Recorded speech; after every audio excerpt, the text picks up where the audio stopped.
2008, I promised we'd end the war in Iraq.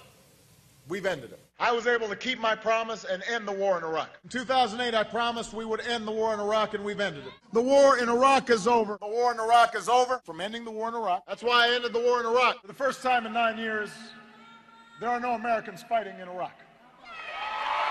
President, do you have any second thoughts about pulling all ground troops out of Iraq? You know what I just find interesting is the degree to which this issue keeps on coming up, as if this was my decision. I can't take it. I swear, I just can't take it. We are joined right now, I'm happy to say, by Elliott Abrams, Senior Fellow at the Council on Foreign Relations, former Deputy National Security Advisor for President George W. Bush. Welcome, sir. Glad to be with you. You know, the last part of that, obviously, was from this weekend when all of a sudden the president denied that he pulled the troops out of Iraq, denied that he was responsible for, in effect, I guess, ending the war, bringing the troops home. Not one single soldier remains in Iraq. All of a sudden, when things now have gone badly, wait a minute, I find it amazing that you think I did this. It was the previous administration that did it. What's with him? Well, he's running away from a bad set of circumstances to which he contributed. Also running away from the line, you know, the war in Iraq is over. It was never over. He was ending the American part of it, or he thought he was. The war was obviously continuing. Now it's gotten worse, you know, and that's on his watch. This horrible terrorist group called ISIS, or the Islamic State, did not exist when he became president. So the growth in the wealth and power and military prowess of that group, that's on his watch, and obviously he's running away from it. Yeah, it's kind of funny to watch. It's sad, but it's funny at the same time. All right, so what should the United States be doing? I mean, granted, and notwithstanding the fact that this is a problem that, despite the denials by the president, also that, you know, we knew about this. He blamed poor intelligence when, in fact, this has been discussed. There's been testimony in Congress for years. Both Democrats and Republicans have warned about ISIS since he's been a president of the United States. But he claims that, hey, we didn't know that this was going to get this bad. So that all said, what should we be doing with these airstrikes? Should we be putting boots on the ground? What would you suggest? Well, let me cry over spilt milk for 1 second.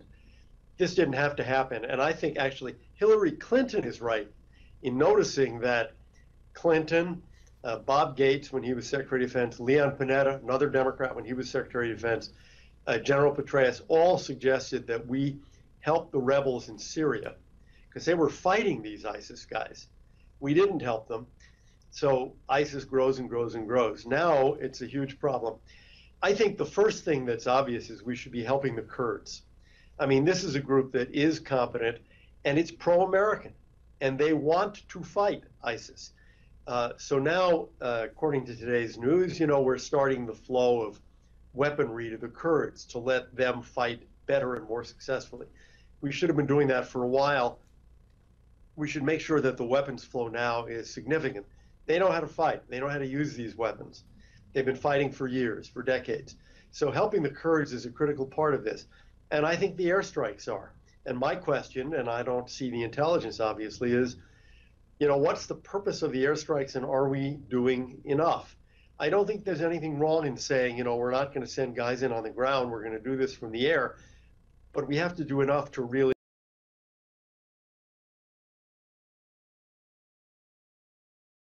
cry over spilt milk for 1 second. This didn't have to happen. And I think actually Hillary Clinton is right in noticing that Clinton, Bob Gates when he was Secretary of Defense, Leon Panetta, another Democrat when he was Secretary of Defense, General Petraeus, all suggested that we help the rebels in Syria because they were fighting these ISIS guys. We didn't help them. So ISIS grows and grows and grows. Now it's a huge problem. I think the first thing that's obvious is we should be helping the Kurds. I mean, this is a group that is competent, and it's pro-American, and they want to fight ISIS. So now, according to today's news, you know, we're starting the flow of weaponry to the Kurds to let them fight better and more successfully. personnel, you know, we're gonna strategically bomb the convoys that are approaching our people. But in the wake of the revelations that some of us have been talking about for a long time, the slaughter of the Christians, the beheading, the persecution and slaughter of other minorities, is it enough for the President of the United States, while all that is known, to just stand there and say, if you come near our embassies or our people, then we're going to get you? No, I agree with you completely. We should be saying that we'll protect our people. And this humanitarian mission of in the mountains of this group called the Yazidis, fine. But, you know, Obama's own Attorney General and his own Secretary of Homeland Security have said ISIS is a threat to us. Right. It's a threat to the homeland. Well, if it's a threat to the homeland and they're in the middle of a fight over there, we should be doing enough to really damage them. Because if the Iraqi army and the Kurdish army can actually hurt them with our help, that's a good thing, and we should be trying to make sure that happens. What do you think? Is there a... These are people who can come home anytime they want because they're American citizens.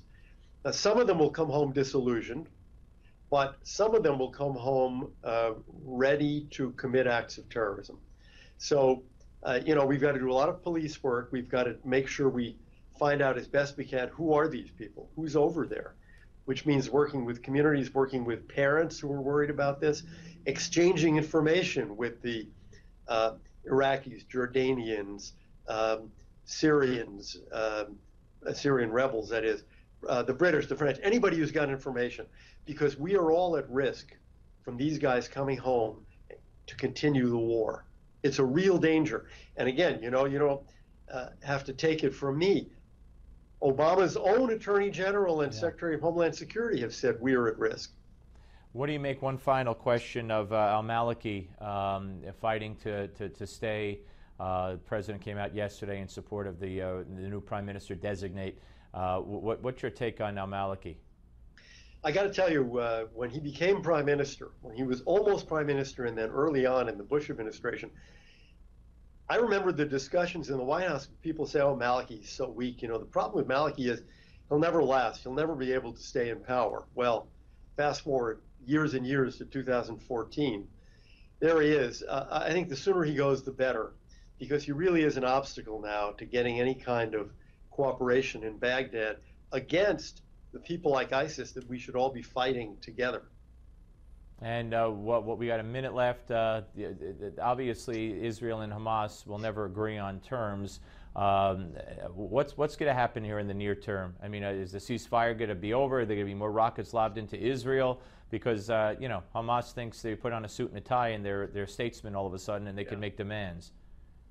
I think that there might be another round of fighting, but within, say, a week, there'll probably be a ceasefire. And there'll be lots of agreements on how people and goods can move in and out of Gaza. You know, they're easy to sign. The problem is implementation, because you've got Hamas in there. It wants to steal cement. It wants to smuggle arms into Gaza. So I think the problem is going to be not making these deals. It's going to be implementing these deals. Right. Well, won't Hamas claim victory? I mean, if they get that border opening and Israel's behind the 8 ball, how do they stop it? Like you said, we got 30 seconds. They'll claim victory. They'll claim victory, and they'll say, see, we got these passages open.